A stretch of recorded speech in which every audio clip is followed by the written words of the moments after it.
살아계신 하나님 감사합니다. 오늘도 새벽에 예배로 하루를 시작하게 하셔서 감사합니다.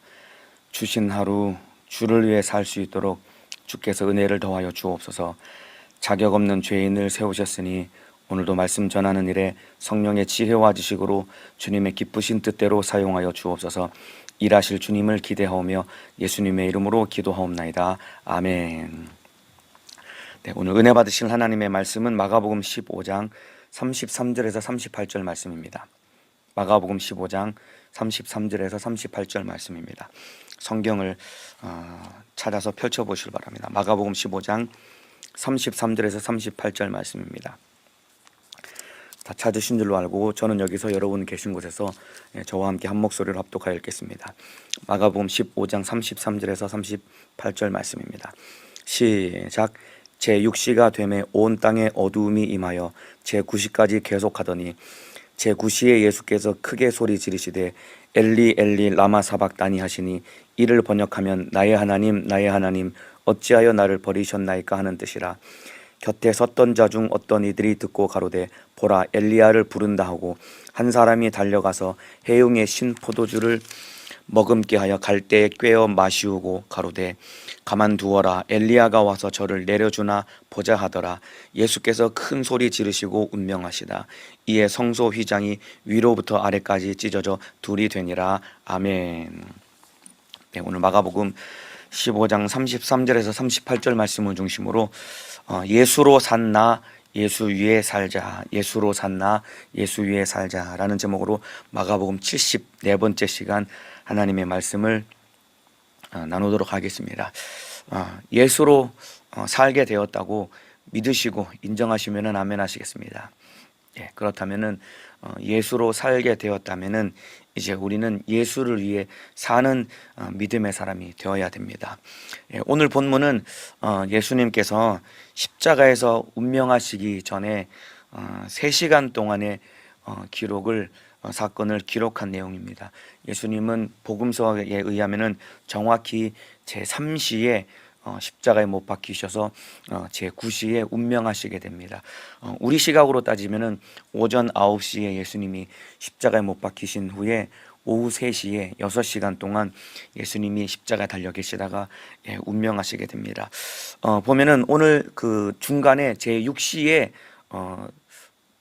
특이할 만한 이상한 일이 일어나게 됩니다. 33절에 보면은 제6시가 되매 온 땅에 어두움이 임하여 제9시까지 계속하더니 제6시라는 것은 6시간을 더하면은 우리 시각이 됩니다. 제6시라는 것은 6시간을 더하면은 난 12시가 됩니다. 난 12시부터 오후 3시까지 예수님이 그 십자가에 못 박힌 그 갈보리 언덕뿐만 아니라 온 땅에 어두움이 임하여서 제9시까지 계속하더니라고 기록하고 있는데 난 12시부터 오후 3시까지 캄캄한 어두움이 그 지역을 둘러엎게 됩니다. 12시라는 것은 여러분 하루 중에 가장 밝은 시간이거든요. 12시부터 3시까지는 하루 중 가장 밝은 시간인데 가장 밝은 때에 시커멓고 캄캄한 어두움이 임하게 됩니다. 아마 주변에 둘러선 이 사람들에게 예기치 못한 이 어두움 때문에 이 큰 두려움이 엄습했을 것입니다. 성경에 보면은 어두움은 성경 전체에서는 심판을 의미합니다. 하나님의 심판을 의미하는 것이 어두움입니다. 그래서 출애굽기 10장에 보면은 애굽에 내린 9번째 재앙이 무엇이냐면은 바로 흑암의 재앙입니다. 애굽 전역에 3일 동안 캄캄한 이 어두움 흑암의 재앙이 애굽 전역을 뒤덮게 됩니다.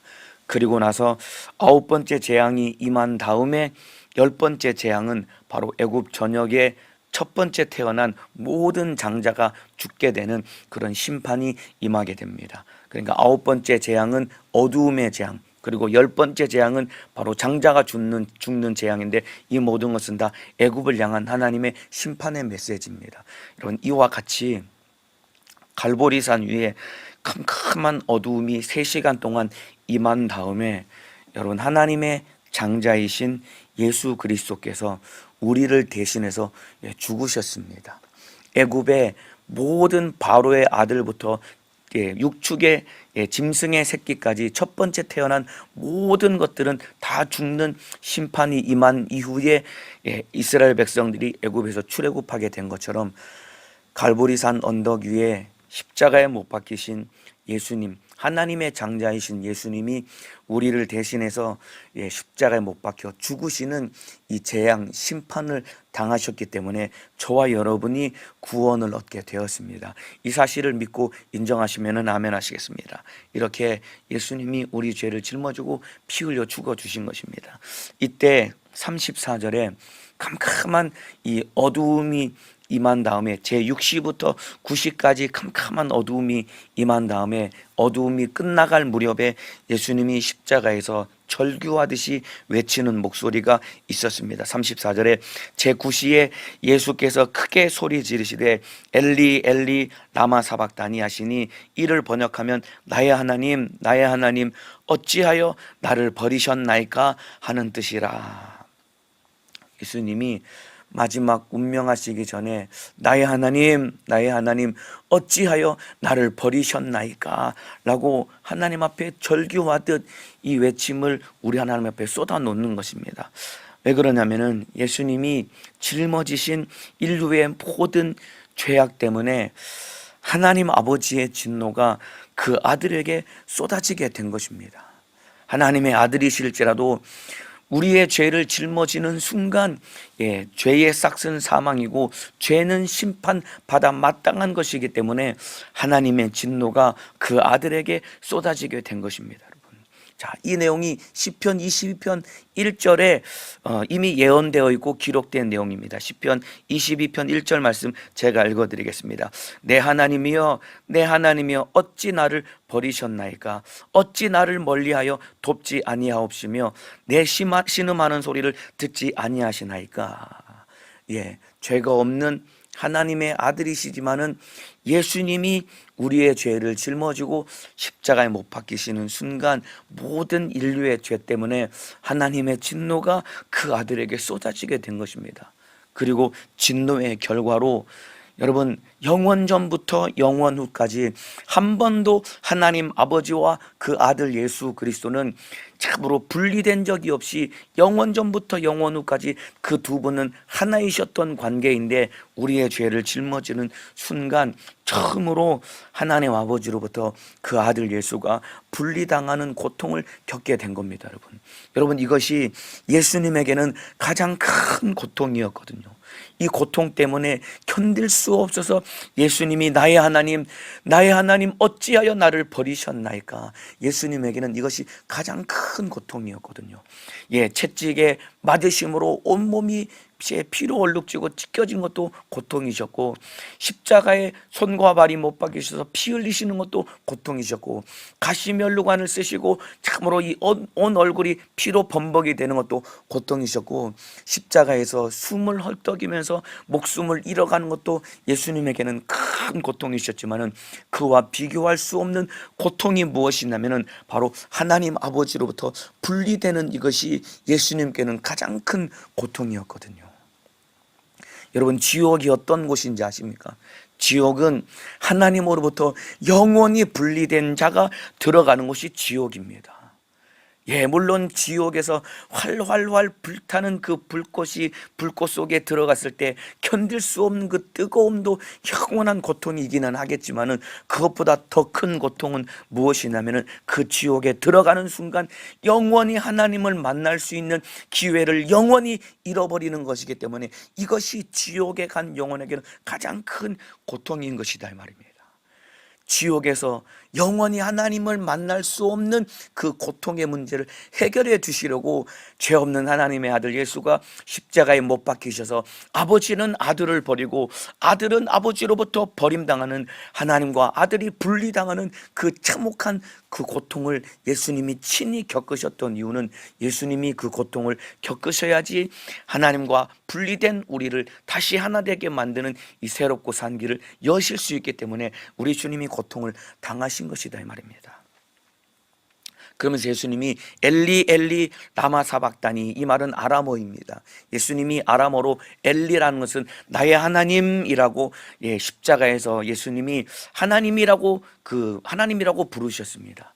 예수님은 항상 그 하나님을 아버지라고 부르셨거든요. 겟세마네 동산에서 마지막 십자가 지시기 직전에 기도하실 때도 아버지여라고 하나님을 그렇게 부르셨거든요. 그런데 십자가에서 예수님이 하나님이라고 부르셨던 이유는 바로 예수님께서 인류 구원이라는 하나님의 뜻을 이루시기 위해서 대제사장이라는 공적인 신분으로서 예수님이 십자가에서 아버지라 부른 것이 아니라 하나님이라 부르신 것입니다. 그래서 에베소서 5장 2절에 그는 우리를 위하여 자신을 버리사 향기로운 제물과 생축으로 하나님께 드리셨느니라 라고 기록하고 있습니다. 그래서 예수님은 대제사장으로서 하나님 앞에 인류의 속죄의 죄를 들으시되 자기를 제물로 드리셨다, 이 말입니다. 하나님 앞에서 대제사장으로서 인류의 속죄죄를 드리시되 자기 자신을 생축과 같이 제물로 드리심으로써 대제사장의 사명을 감당하는 일에 하나님을 아버지라 부른 것이 아니라 마지막 십자가에서는 하나님을 하나님이라 부르시며 마지막 자기의 사명을 감당해 주신 것입니다. 여러분, 이와 같이 예수님이 우리의 죄를 짊어지셨을 때 예수님이 어찌하여 나를 버리셨나이까 절규하셨던 이유는 하나님의 진노가 그 아들에게 쏟아져 부어졌기 때문입니다. 그리고 아들이 아버지로부터 버림당하는 이 경험을 하게 된 것입니다. 하나님은 여러분 공의의 하나님이십니다. 하나님은 공의의 하나님이십니다. 그렇기 때문에 하나님은 죄인에게 진노를 쏟아 부으시고, 하나님은 거룩하고 의로우신 분이기 때문에 죄인과는 함께 할 수 없고 죄인은 반드시 심판하셔야 되는 공의의 하나님이십니다. 그렇기 때문에 죄인에게는 반드시 심판이 내려지고 그 죄인에게는 죄의 대가로 심판의 결과 하나님의 진노를 피할 수 없이 그 진노가 쏟아질 수밖에 없는 바로 하나님은 공의의 하나님이십니다. 그렇기 때문에 하나님은 두려워해야 될 분이 맞습니다. 그러나 하나님은 공의의 하나님이시고 죄인에게 심판을 쏟아 부으시는, 진노를 쏟아 부으시는 두려워해야 될 분이 맞기는 하지만은, 그러나 죄인인 우리에게 쏟아질 진노를 십자가에서 예수님에게 대신 쏟아 부으시고 우리 죄를 해결하여 주셨다, 이 말입니다. 그렇기 때문에 죄인을 심판해야 될 하나님은 공의의 하나님이기 때문에 죄인에게 심판을 쏟아 부어야 될 대신에 예수님이 대신 십자가에서 죽으심으로 하나님이 우리에게 대한 사랑을 완성하시고 확증하셨습니다. 로마서 5장 8절에 이런 말씀이 있습니다. 우리가 아직 죄인 되었을 때에 그리스도께서 우리를 위하여 죽으심으로 하나님께서 우리에게 대한 자기의 사랑을 확증하셨느니라. 하나님은 공의의 하나님이기 때문에 죄인을 반드시 심판하셔야 되지만은, 그러나 우리 대신 그 아들에게 진노를 내리시고 아들에게 대신 심판의 진노를 쏟아 부으심으로 그 아들을 대신 죽이셔서 우리에게 대한 자기의 사랑을 확정하셨고 우리를 뜨겁게 사랑하셔서 우리를 구원해 주신 것입니다. 그렇기 때문에 여러분, 예수님 때문에, 그리고 우리가 예수를 믿음으로 말미암아 죄인인 우리가 죄사함 받고 하나님의 사랑을 입고 우리가 하나님을 아버지라 부를 수 있게 된 것입니다. 이 예수 그리스도를 믿음으로 구원 받으셨다고 인정하시면은 아멘 하시겠습니다. 예수 그리스도를 믿음으로 내가 하나님을 아버지라 부를 수 있게 되었다고 믿으시면은 아멘 하시겠습니다. 이 예수 그리스도를 믿음으로 말미암아 내가 하나님의 사랑 받은 자가 되었다고 인정하시면은 아멘 하시겠습니다. 예, 맞습니다. 그렇기 때문에 예수님 때문에 내가 내 죄 때문에 심판받아 마땅히 지옥 가야 마땅한 죄인이지만은 예수님이 대신 내 진노를 받으시고 예수님이 내 대신 심판을 받으심으로 말미암아 내게 쏟아질 진노를 해결하시고 나를 하나님의 자녀 삼아 주셨고 하나님에 대한 우리의 사랑을 확정하셨고, 그리고 우리가 하나님을 아버지라 부를 수 있는 큰 은혜를 베풀어 주셨습니다. 그렇기 때문에 여러분, 저와 여러분이 우리가 신앙생활을 하되 하나님을 두려워하는 그 수준에 머무는 신앙생활이 아니라 여기에서 더 나아가서 하나님을 더욱 깊이 사랑하는 하나님의 귀한 자녀, 하나님을 사랑하는, 우리 주님을 사랑하는 주님의 거룩한 신부가 되어야 됩니다. 예, 물론 우리 마음속에 하나님을 경외하고 하나님을 두려워하는 마음을 가져야 됩니다. 하나님 앞에 방종해서는 절대로 안 되겠지요. 그렇기 때문에 하나님을 경외하고 하나님을 두려워하는 마음을 가져야 되겠지만은, 그러나 이 수준에서 머무는 것이 아니라 여기서 더 나아가서 하나님 사랑 안에서 참으로 우리 주님이 우리에게 베풀어 주신 은혜를 기억하며 기뻐하고 감사하며 내게 은혜 베풀어 주신 우리 주님을 더욱더 뜨겁게 사랑할 수 있는 나와 주님과의 관계가 될 수 있어야 된다 이 말입니다. 여러분과 주님과의 관계는 어떠하십니까? 우리 하나님을 그저 두려운 하나님, 죄 지으면은 심판받고 지옥 갈까봐 두려워서 벌벌벌 떠는 그런 신앙생활을 혹시나 하고 계시지는 않습니까? 예, 물론 지옥은 너무나 두려운 곳입니다. 지옥은 절대로 가면 안 됩니다. 그렇기 때문에 하나님 앞에 말씀에 순종해야 되고 방종해서는 절대로 안 되겠지만은, 그러나 우리의 신앙생활이 그저 심판받을까봐 지옥이 두려워서, 하나님이 두려워서 여기에 머물러서 신앙생활해서는 안 된다 이 말입니다. 여기에서 한 걸음 더 나아가서 우리 주님을 뜨겁게 사랑하는 자가 되어서 주님 사랑함으로 신앙생활하는 사람이 되어야 되는데, 여기까지 나아가지 못한다고 한다면 두려운 마음 때문에 그저 종처럼 신앙생활하고 있다라면 안 된다 이 말입니다. 우리 주님은 우리를 종으로 부르신 것이 아니라 하나님의 자녀로 불러주셨습니다. 그리고 장차 예수님이 공중에 강림하신다면 우리를 자기의 아내로 신부로 맞이해 주실 예수님 우리의 신랑이기 때문에 그 주님을 뜨겁게 사랑하는 주님과의 관계가 되어야 되는데, 하나님은 자기 아들을 죽이심으로 우리에게 대한 자기의 사랑을 확증해 주셨다면 우리도 주님을 뜨겁게 사랑함으로, 나는 주님, 하나님은 나를 사랑하셨고 나도 주님을 사랑하는, 사랑을 주고받는 사랑의 관계 속에 신앙생활을 해야 되는데, 하나님은 나에게 사랑을 베풀어 주셨는데 나는 여전히 하나님이 무섭고 두려워가지고 벌벌벌 떨며 신앙생활 한다고 한다면 얼마나 주님이 우리를 바라보실 때 참으로 안타까이 여기시겠느냐 이 말입니다. 예, 여러분, 우리가 말씀대로 순종하며 신앙생활 잘하고 승리해야 됩니다. 그런데 말씀대로 순종하며 사는 이 신앙생활은 여러분 두려운 마음으로 신앙생활 승리할 수 있는 게 아니에요. 열심을 가진다고 신앙생활 승리할 수 있는 것이 아닙니다, 여러분. 하나님 말씀대로 순종하는 삶을 살 수 있는 이 원동력은 어디에서 나오냐면은 하나님을 사랑해야 하나님 말씀대로 순종할 수 있습니다. 지옥의 심판이 무섭고 하나님이 두려워서 두려워하는 마음이 내 안에 아무리 가득하다고 해서 하나님 말씀대로 순종하며 살 수 있는 것이 아닙니다. 두려움은 여러분 우리 신앙생활의 원동력이 아닙니다, 여러분. 하나님을 사랑하는 마음이 우리 신앙생활의 원동력이 되어야 된다 이 말입니다. 그래서 요한복음 14장 23절에 우리 주님이 이렇게 말씀하셨습니다. 예수께서 대답하여 가라사대 사람이 나를 사랑하면 내 말을 지키리니 내 아버지께서 저를 사랑하실 것이요. 예수님이 분명하게 말씀하셨습니다. 사람이 나를 사랑하면 내 말을 지킨답니다, 여러분. 사랑해야 하나님의 말씀대로 살 수 있다라고 우리 주님이 말씀하셨습니다. 너희가 나를 두려워하면 내 말을 지킬 거야. 너희가 더 열심을 내야 내 말을 지킬 수 있을 거야. 그렇게 말씀하지 않았습니다. 우리 주님이 사람이 나를 사랑하면 내 말을 지키리니, 우리 주님 사랑해야 됩니다, 여러분. 하나님은 심판의 하나님이십니다.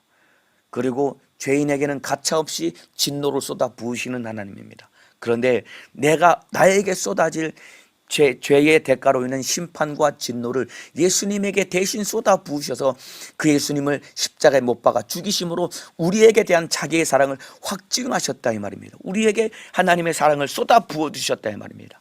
그렇다면은 나에게 사랑 베풀어 주신 그 하나님, 우리도 사랑해야 되는 것 아닙니까? 그 하나님을 사랑해야 하나님 말씀대로 순종하며 살아갈 수 있는 것입니다. 예, 제가 아는 어떤 사람이, 어떤 자매가 한 남자를 만나게 되었습니다. 근데 이 남자가 예수를 믿지 않는 사람이었어요. 그리고 술도 마시고 그런 사람이었는데 이 자매를 너무나 좋아하게 된 겁니다. 그런데 이 자매는 아무리 남자가 훌륭하고 해도 예수를 믿지 않고 술을 마시고 그저 세상 속에 빠져 산다면은 만날 수도 없고 결혼할 수 없으니까, 근데 이 남자는 이 여자를 너무 좋아하니까 이 자매가 이 남자에게 이렇게 얘기했습니다. 오빠가 술을 끊었으면 좋겠어.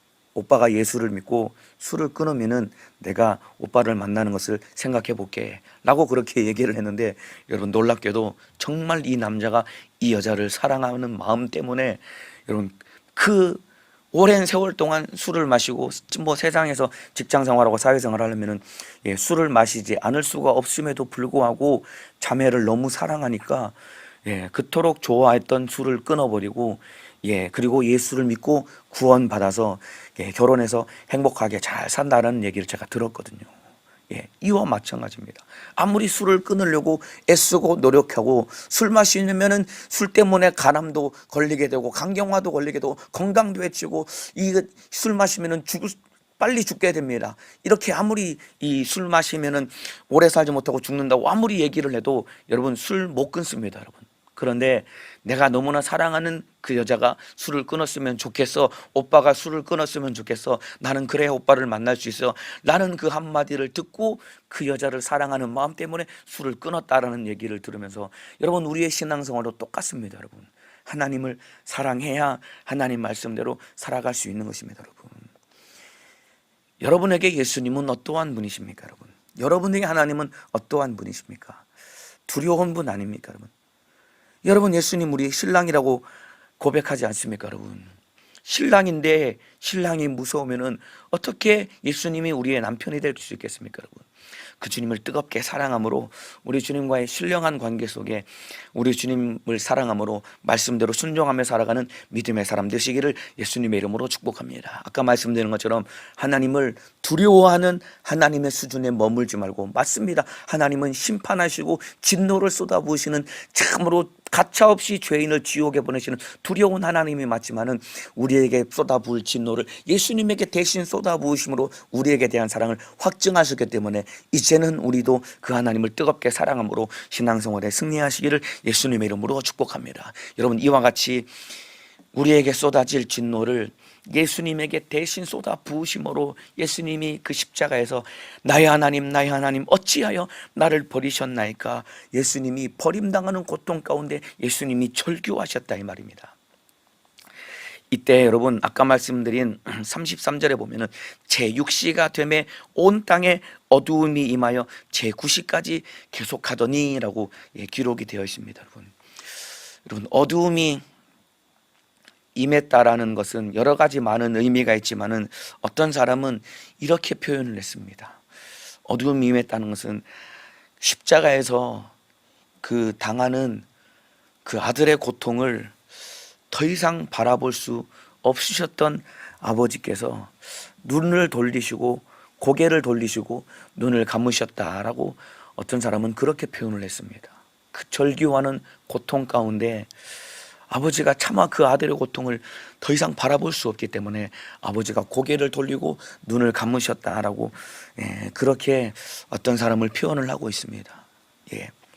죽어가는 부모를 바라보는 이 자녀의 마음보다 죽어가는 자식을 바라보는 그 부모의 마음은 이루 말할 수 없는 더 큰 고통인 것입니다.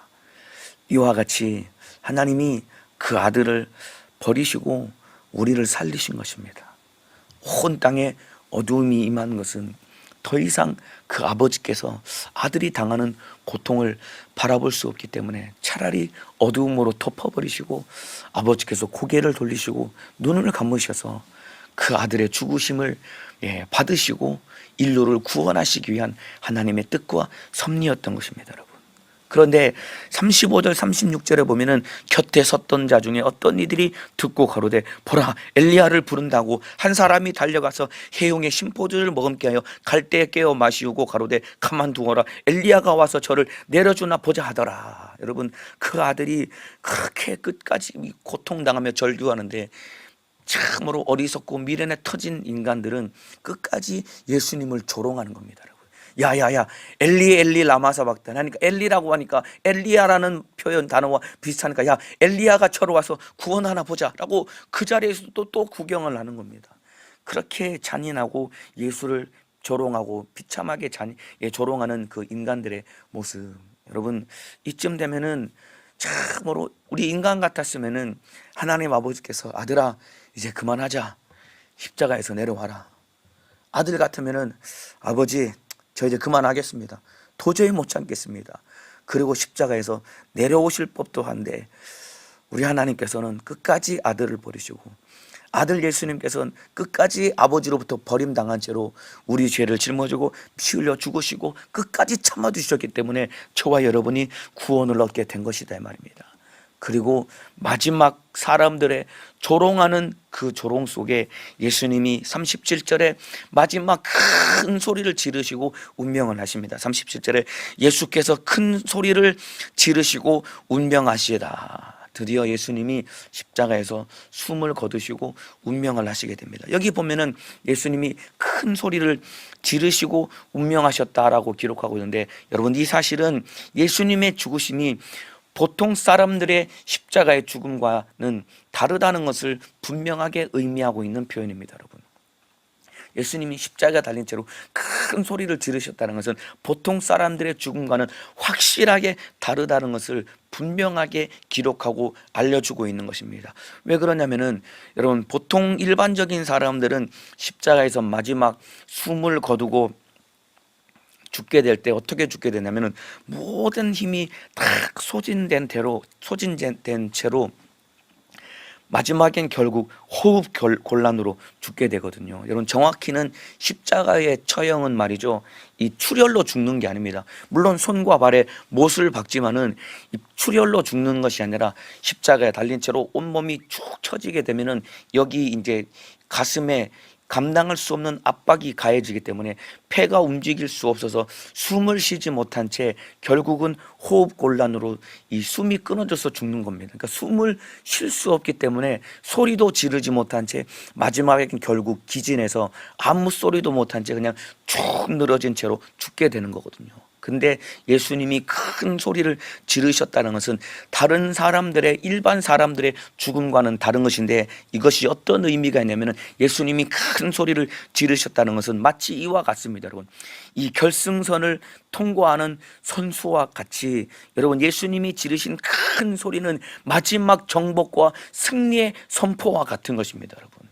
그래서 요한복음 19장 30절에는 마지막 예수님이 큰 소리를 지르신 것이 어떤 말씀인지 정확하게 기록하고 있는데, 요한복음 19장 30절에 가라사대 다 이루었다 하시고 머리를 숙이고 영원히 돌아가시니라. 예수님이 마지막에 지르신 큰 소리는 무엇이냐면 다 이루었다라고 예수님이 큰 소리를 지르시고 예수님이 운명하신 것입니다. 그러니까 우리의 인류의 과거와 현재와 미래의 모든 죄를 짊어지고 예수님이 십자가 달려 피 흘려 죽으심으로 모든 죄를 해결하심으로 다 이루었다, 마지막 예수님이 승리의 선포와도 같은 큰 소리를 지르시고 예수님이 운명하셨다 이 말입니다. 다 이루셨다. 예수님이 모든 죄를 해결하시고 드디어 인류의 죄를 해결하시고 인류를 구원하실 수 있는 새롭고 산 길을 여셨다라고 예수님이 선포하시고 운명하신 것이다 이 말입니다. 그리고 예수님이 다 이루시고 승리하셨다는, 큰 승리를 거두셨다는 증거로 나타난 중요한 표적이 바로 38절입니다. 38절에 이에 성소 휘장이 위로부터 아래까지 찢어져 둘이 되니라 라고 기록하고 있습니다. 예수님이 큰 소리로 다 이루셨다 이 말씀을 마지막으로 외치신 다음에 예수님이 숨을 거두시고 운명하시는 순간 예수님이 승리하셨다는 증거로 성소 휘장이 위로부터 아래로 확 찢어져 둘로 나누어지게 됩니다. 여러분 여기서 말하는 성소 휘장은 그 헤롯 성전, 예루살렘에 있는 헤롯 성전에 있는 그 휘장인데 성소와 지성소를 구분하는 휘장입니다. 이 휘장의 두께는 기록에 의하면은 5에서 8cm 정도 된다고 합니다. 어떤 기록에 의하면 10cm 정도 된다고 할 만큼 두꺼운 천입니다, 여러분. 여러분 천이 5에서 8cm 두껍게는 10cm면 엄청나게 두꺼운 거거든요. 여러분, 그 질긴 청바지 하나도 사람 손으로 찢으려면은 못 찢을 만큼 질깃질깃한 게 채 2mm도 되지 않는 청바지 천인데, 여기서 5에서 8cm 정도 되는 천은 도저히 사람이 찢을 수 없는 천입니다. 근데 이 성소의 휘장이 아래서부터 위로 확 찢어서 올라간 것이 아니라 위로부터 아래로 휘장이 확 찢어졌다고 기록되어 있는데, 이것은 정확히 어떤 메시지를 담고 있냐면은 바로 사람이 아니라 하나님이 직접 찢으신 것을 의미하는 것입니다. 여러분, 지성소는 1년에 딱 한 차례 대제사장만이 들어갈 수 있는 곳이 지성소입니다. 그리고 아무도 들어갈 수 없도록 휘장으로 단단하게 막아 놓았기 때문에 그 지성소는 누구도 들여다볼 수도 없고 들어갈 수도 없이 휘장으로 딱 막혀 있는 것이 바로 지성소입니다. 바로 이 휘장이 바로 하나님과 우리와의 가로막힌 죄의 담을 의미하는 것인데, 예수님이 십자가에 달려 피 흘려서 마지막 다 이루셨다라고 선포하시고 죽으시는 순간 휘장이 찢어진 것은 하나님과 우리와의 가로막힌 죄의 담이 헐어졌고, 이제는 예수님 때문에 하나님과 우리와의 가로막힌 죄의 담이 헐어졌기 때문에 누구든지 하나님 앞에 참으로 담대하게 나아갈 수 있는 새롭고 산 길이 열리셨다라고 하는 이런 중요한 의미를 성소의 휘장을 하나님께서 위로부터 아래로 찢으시면서 우리에게 보여주시고 알려주신 것입니다. 그래서 히브리서 10장 19절 20절에 그러므로 형제들아 우리가 예수의 피를 힘입어 성소에 들어갈 담력을 얻었나니 그 길은 우리를 위하여 휘장 가운데로 열어놓으신 새롭고 산 길이요 휘장은 곧 저의 육체니라. 예수의 피를 힘입어 성소에 들어갈 담력을 얻었답니다.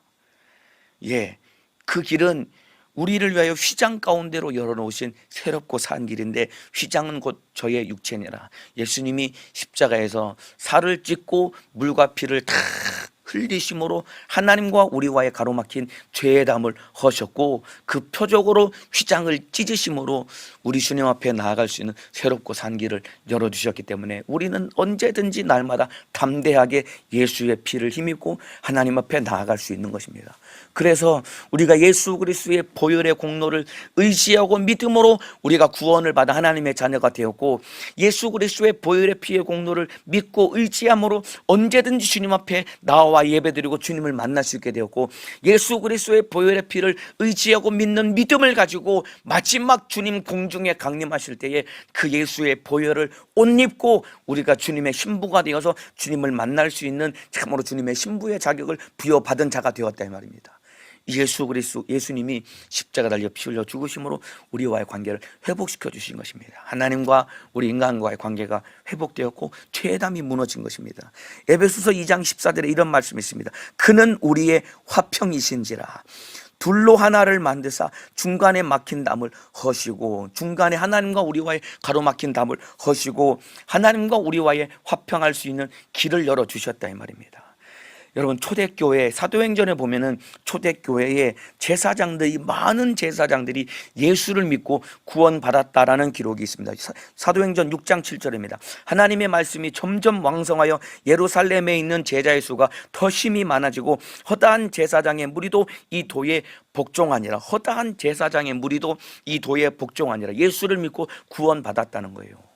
여러분, 특별히 제사장의 많은 무리가 예수 믿고 구원받았다라고 기록하고 있는데, 이게 왜 그러냐면은 아까 말씀드린 마가복음 15장 38절에 휘장이 찢어지는 이 장면을 누가 목격을 했냐면은 다른 사람이 아니라 여러분 제사장들이 이 장면을 목격한 겁니다. 일반인들은 이 장면을 목격할 수가 없거든요. 왜냐하면 성소 안에 제사장밖에 들어가지 못하니까.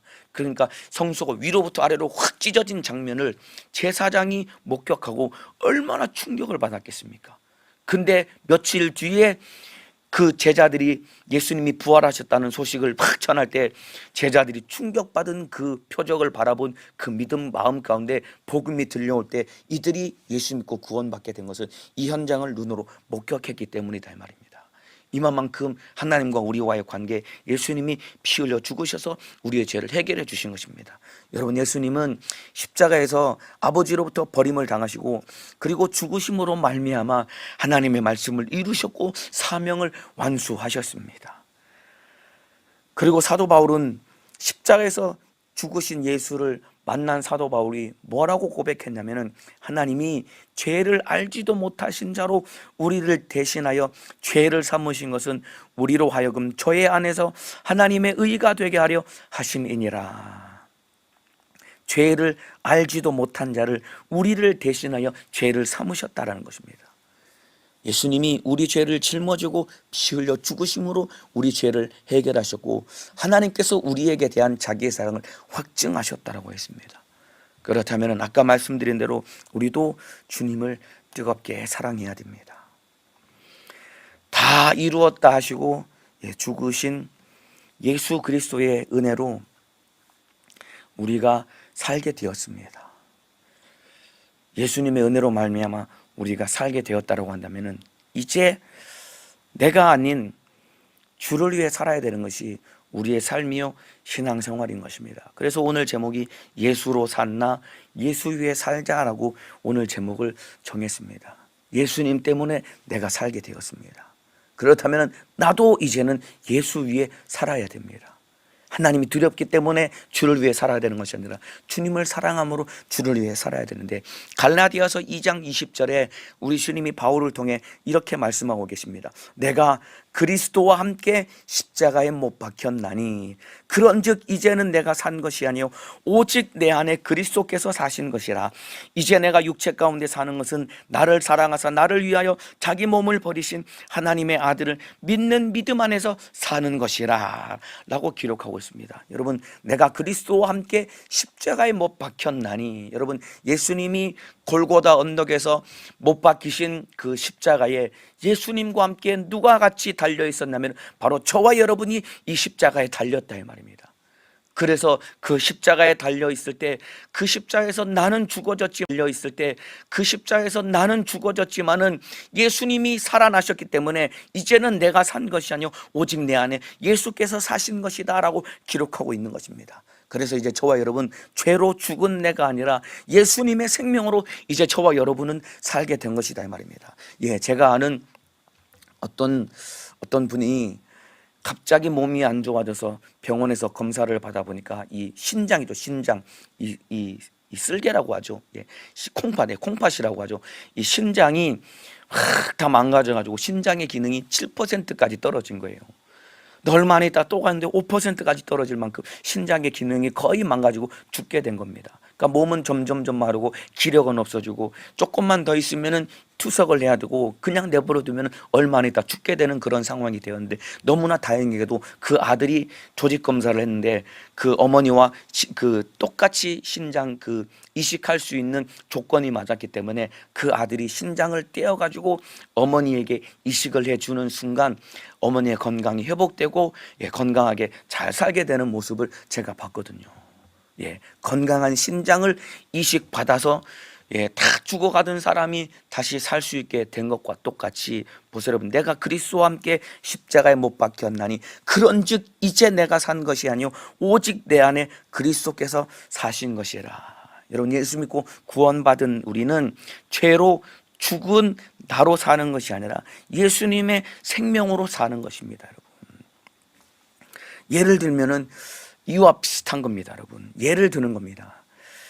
수술실에 침대 2개가 나란히 놓여져 있습니다. 수술실에 한 사람은 심장이 이제 다 죽어가고 조금만 있으면 이제 죽어가는 심장이 멎어지면은 곧 숨이 멎어지고 죽게 된 한 사람이 누워 있는데 바로 그 사람은 바로 저와 여러분, 바로 우리다 이 말입니다. 수술대 위에 2명의 사람이 누워 있는데 한 사람은 나고 그 옆에 누워 있는 사람은 바로 예수님입니다. 내 심장으로는 이제 살 수 없어 죽게 된 나를 위해 예수님이 자기 심장을 떼어다가 우리에게 이식해 준 것이 바로 십자가에서 일어난 사건과 똑같은 것입니다. 우리 주님이 십자가 달려 피 흘려 죽으심으로 영원한 생명을 우리에게 공급해 주신 것입니다. 태어날 때부터 본질상 진노의 자식으로 죽은 채로 태어나서 죽은 채로 살다가 목숨 끝나면 영원히 지옥에서 망할 우리를 대신해서 예수님이 십자가 달려 피 흘려 죽으심으로 자기 심장을 떼어다가 우리에게 이식해 주는 것과 똑같이 자기 생명을 우리에게 공급해 주셨기 때문에 이제는 참으로 우리 인생은 죽은 나로 사는 것이 아니라 예수님의 생명으로 사는 것이 바로 우리의 신앙생활이요 우리의 삶이 된 것이다 이 말입니다. 그렇다면은 이제 예수로 살게 됐나? 이제는 나를 위해 사는 것이 아니라 주를 위해 살아야 된다 이 말입니다. 그래서 갈라디아서 2장 20절 후반부에 이제는 내가 육체 가운데 사는 것은 나를 사랑하사 나를 위하여 자기 몸을 버리신 하나님의 아들을 믿는 믿음 안에서 사는 것이니라. 이제 예수 믿고 구원받은 우리는 나를 위해 살아야 되는 것이 아니라 예수 위해 살아야 된다 이 말입니다. 예수로 살게 된 나, 이제는 내가 아닌 주를 위해 살아야 됩니다. 오늘 제목과 같이 예수로 산나, 예수 위에 살자라고 한 말씀과 똑같이 이제는 예수로 살았기 때문에 예수 위에 사는 자가 되어야 됩니다. 오늘 하루 예배가 끝나고 여러분이 또 가정에서, 학교에서, 직장에서, 세상 안에서 여러분의 삶을 살아가게 될 것입니다. 여러분은 누구를 위해 살려고 오늘 마음을 먹으셨습니까? 주를 위해 살아가야 되는 것입니다. 말씀대로 순종하며 살아가야 되는 것입니다. 주를 위해 사는 삶과 인생, 내 노력과 열심으로 한다고 되는 것이 아닙니다. 하나님이 두려워서, 지옥의 심판이 두려워서 살려고 애쓰고 노력한다고 살 수 있는 것이 아닙니다. 나를 위하여서 자기 몸을 버리신 예수님을 뜨겁게 사랑할 때 우리가 하나님의 말씀대로 순종하며 살아갈 수 있는 것입니다. 오늘 하루 우리 주님을 뜨겁게 사랑함으로, 나를 위해 자기 몸을 내어주시기까지 나를 사랑하신 그 주님을 뜨겁게 사랑함으로 주를 위해 살며 승리하는 한날의 삶이 되시기를 예수님의 이름으로 축복합니다. 이 사람이 바로 주님의 거룩한 신부요, 이 사람이 주님 공중에 강림하실 때 영광 중에 주님을 만날 수 있는 믿음의 사람이 될 것입니다. 오늘 하루 주님을 뜨겁게 사랑하고 이제는 내가 아닌 주를 위해 사는 믿음의 사람 되시기를 예수님의 이름으로 축복합니다. 이 시간 기도하시겠습니다. 아픈 사람은 아픈 곳에, 문제가 있는 사람은 가슴에 손을 얹겠습니다. 우리 주님, 죄로 죽게 된 나, 예수 때문에 살게 되었습니다. 이제는 내가 살아가는 내 인생 예수로 살게 되었으니 예수 위에 사는 자가 되게 도와주옵소서.